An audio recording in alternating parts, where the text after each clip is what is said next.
جی میرا سوال ہے کہ اسلام کی ریسرچ کس طرح کی جائے، یعنی کہ اب بائبل، گوسپل اور احادیث کی کتابیں، ان کو کیا محض ہسٹری کی کتابوں کے طور پر لیا جائے، یا پھر ان سے بھی کچھ نہ کچھ بندہ ٹاپک لے کے قرآن کی آیت کی تھوڑا اس کی ہیلپ سے دیکھے، یا پھر محض خالی قرآن کو ہی ہم دیکھیں؟ اب اس میں بھی دو ایکسٹریمز مل جاتی ہیں، کوئی ایک کہتے ہیں کہ بالکل حدیث کو دیکھنا ہی نہیں، اور اس کے بعد وہ معجزات کا بھی انکار کر بیٹھتے ہیں، اور دوسری ایکسٹریم مل جاتی ہے کہ حدیث سے ہی وہ زیادہ کرتے ہیں، اور پھر آپ جیسی اپروچ ہے تو ویسی بھی اپروچ پائی جاتی ہے، تو اس میں سے کیسی اپروچ ٹھیک رہتی ہے، اور آپ نے یہ اپروچ کیوں اپنائی ہے؟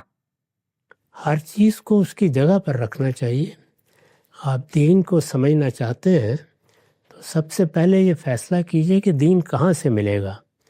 میں نے اپنی کتاب میزان میں، اگر آپ میزان کھولیں گے تو پہلے صفحے میں اس سوال کا جواب دیا ہے، بلکہ پہلے پیرے میں اس سوال کا جواب دیا ہے، اور یہ بتایا ہے کہ دین کی ہدایت ہر انسان کی فطرت میں اللہ تعالیٰ نے الہام کی ہوئی ہے، لیکن وہ اجمال میں ہے، تفصیلات میں نہیں ہے۔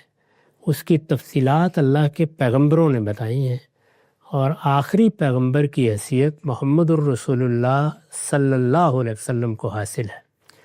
چنانچہ دین کا تنہا ماخذ آپ کی ذات والا صفات ہے۔ اب جب آپ کی ذات سے ہم نے دین لینا ہے تو یہ دیکھا جائے گا کہ آپ نے دین کن صورتوں میں دیا ہے۔ تو جب ہم تحقیق کی نگاہ سے دیکھتے ہیں تو یہ بالکل واضح ہے، اس میں دوسری رائے قائم کرنا ممکن ہی نہیں ہے کہ آپ نے یہ دین قرآن کی صورت میں دیا ہے اور سنت کی صورت میں دیا ہے۔ یہ سنت قرآن کے امتثال امر میں جاری کی گئی ہے، یعنی ایسا نہیں ہے کہ اپنے طور پر آپ نے جاری کر دی، اس کا حکم قرآن میں بیان ہوا ہے۔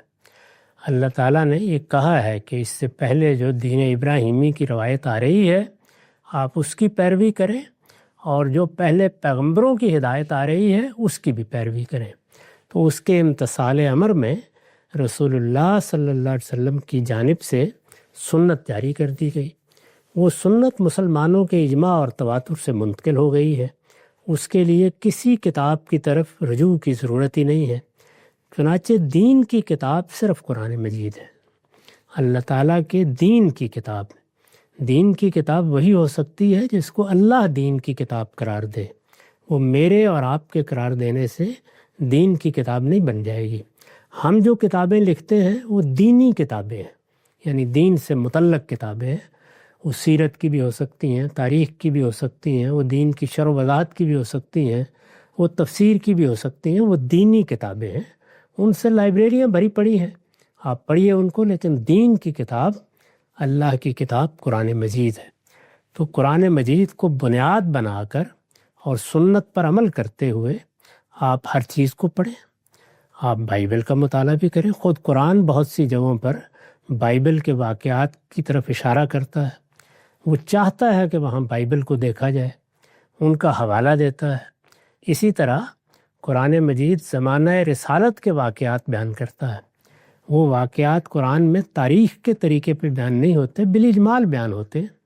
قرآن میں سورہ انفال واقعہ بدر پر تبصرہ کرتی ہے، سورہ آل عمران میں احد کے واقعے پر بڑا مفصل تبصرہ نقل ہوا ہے، سورہ احزاب میں جنگ احزاب کے واقعات زیر بحث آئے ہیں، حنین کے واقعات زیر بحث آئے ہیں۔ بعض جگہوں پر محض نام لے لیا گیا ہے اور اشارہ کر دیا گیا ہے۔ ان کی تفصیلات کے لیے آپ زمانہ رسالت کی تاریخ کی طرف جائیں گے۔ زمانہ رسالت کی تاریخ کا مستند ترین ماخذ حدیث ہے، اور اس میں ہمارے محدثین نے بڑی محنت کر کے وہ کتابیں مرتب کر دی ہیں۔ تو یہ صحیح طریقہ ہے، ہر چیز کو اس کی جگہ پر رکھیے، یعنی جب دین کا فیصلہ کرنا ہے تو وہ قرآن و سنت کی بنیاد پر ہوگا، لیکن تفصیلات، تاریخی واقعات، رسالت مآب صلی اللہ علیہ وسلم کے سوانح، آپ کا اسوہ حسنہ، آپ کے معمولات، آپ کی عادات، ان سب چیزوں کی تفصیلات جاننے کے لیے تاریخی کی کتابیں کھولی جائیں گی، سیرت اور تاریخ کی، تو ان میں حدیث کی کتابیں سب سے زیادہ مستند ذخیرہ ہے، ان کی طرف میں بھی رجوع کرتا ہوں، آپ کو بھی رجوع کرنا چاہیے۔ تو یہ صحیح طریقہ ہے۔ جب ہم کسی چیز کو اس کی جگہ سے اٹھا دیتے ہیں تو خرابی ہوتی ہے، گرا دیتے ہیں تو خرابی ہوتی ہے۔ اس کی جگہ رکھ کے اس سے استفادہ کریں۔ اس میں بائبل بھی بہت استفادے کی کتاب ہے۔ پھر بائبل کے مجموعے میں تو 3 چیزیں اللہ کی کتابوں کی حیثیت سے ہیں۔ اس میں بہت مختصر سے ہی تورات ہے، اس میں زبور بھی ہے، اس میں انجیل بھی ہے، تو ان کتابوں کی طرف بھی رجوع کریں گے۔ اللہ کی کتاب قرآن مجید سے پہلے وہ دین کی کتابیں تھیں، ان کو اس حساب سے پڑھا جائے گا۔ لیکن قرآن مجید میں کوئی ترمیم، کوئی تغیر، کوئی تبدیلی نہ وہ کتابیں اب کر سکتی ہیں قرآن کے آنے کے بعد، نہ قرآن کے علاوہ کوئی چیز کر سکتی ہے۔